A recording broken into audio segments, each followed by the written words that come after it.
Hello, hello! Today we're gonna learn how letters B, UB and WB work in Spanish. You can watch a previous video about the vowels if you want to. Now let's go. We're going to cover both B and UB at the same time, because as you may know, in Spanish they are almost identical. Now let's have a deeper look. By default, the Spanish letter B is called B, and the letter V is called B. What the hell, I hear you say? Do they actually have two letters with the same name? In the past videos, I said that the Spanish language was not created by drunk morons, and, well, I guess I was wrong about that. Now, the thing is that Spanish-speaking people know that this is a bit messed up, and as a result they created some options for themselves to minimize confusion. So what we have is the letter B in Spanish can be called B grande, B alta, or B larga, which are different ways of saying big B. Meanwhile, the letter V may have the names like ube, B chica, B corta, or B baja, which are all basically saying small b. In my experience, I've only heard these letters being called B and ube. I think it's simple and distinct enough, so in this video I will be using only these names. It also makes me tingle. Now that we know what to call them, it's time to discuss the sounds they make. Like I said, they are almost identical. What that means is they both make the sound B. I know the letter ube looks like V, but in Spanish it absolutely never sounds the same as in English. Again, both letters B and ube make the same sound B, like in the words book or bank. The only slight difference in pronunciation comes from the position of these letters. For example, if letters B and ube are the first letters of the word, or the letter B comes after M, or letter ube comes after N, they will make the normal strong B sound. For example, beso, bueno, blanco, bomba, hambre, combinación, vaca, ver, vida, enviar, bienvenido, convoy.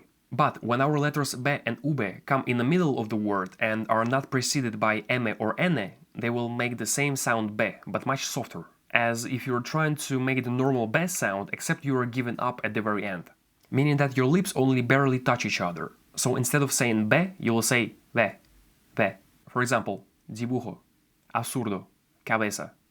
Please notice that I'm not saying dibujo, absurdo, cabeza. It's dibujo, absurdo, cabeza. The difference is very subtle, but it exists. It should sound like you're only trying to pronounce B, but something gets in your way and you can't finish it. Now let's try to do the same thing with the letter ube.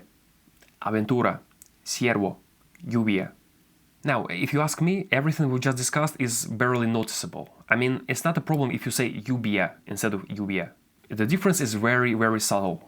I'll be honest, I've been learning Spanish for a long time, and I've only learned about this bullshit now while making this video. This is absolutely not the situation where if you say it wrong, you will be called gringo until the rest of your life. No, no, no. Please don't worry too much about it. You can use the normal strong B sound regardless of where these letters are located, and no one is gonna care, I promise. It's much more important to learn how to roll your R's, for example, which we'll cover soon.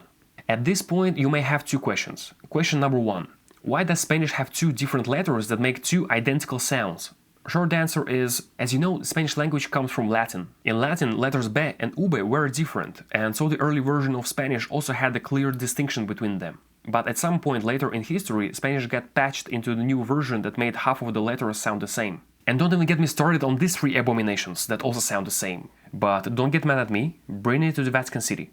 The second question you may have is, if B and ube sound the same, then how do I know how to spell a word if I've never seen it before? For example, let's say you've never seen nor heard the word vida in your life. How would you spell it? In this word, ube doesn't come after N, so theoretically it could also be spelled with B, right?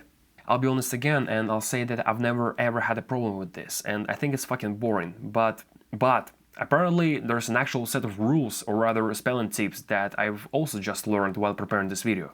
Jesus, I hope it will be useful at least for someone. Alright, let's go. When you hear any sound that sounds like B, you should write the letter B when it comes after M, like we discussed earlier. Also when the sound B is followed by a consonant, when the verb is conjugated in imperfect tense. If you don't know what imperfect tense is, you're a happy person, but also don't worry, we'll cover it in the future. Also all the verbs that end in bir, also when words start with bi, bio, and sub. Oh my god, it's so boring, I'm so sorry. On the contrary, you should use the letter ube when it comes after N, like we discussed earlier, when it comes after B or D, when it comes after a combination of letters O, L, when it comes after double L with a vowel, like in the word lluvia, for example, when the word begins with DI or D, and when the word begins with bice. I hope this helps, and please, for the love of God, don't ever stress about this. Nobody will ever care if you put ube instead of be, and vice versa. In fact, even Spanish speakers make similar mistakes. Nobody's perfect, even the guy whose name is Jeff. The last thing for today is to discuss the letter WB. This will take a second, don't worry. First things first, this letter can have different names depending on where you are.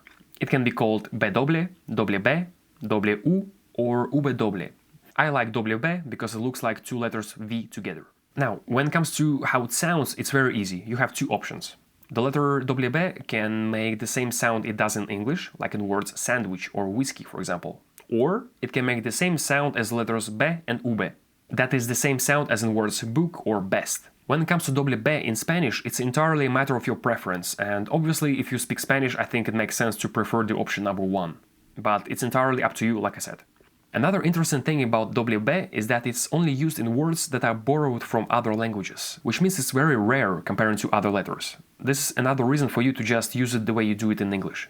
Now let's go through a couple of examples. Sandwich, western, whiskey, wasabi, kiwi. Simple, right? That's it for today. If you have any questions, let me know down below. All the resources for each letter are available in the description box down below, and thank you for watching.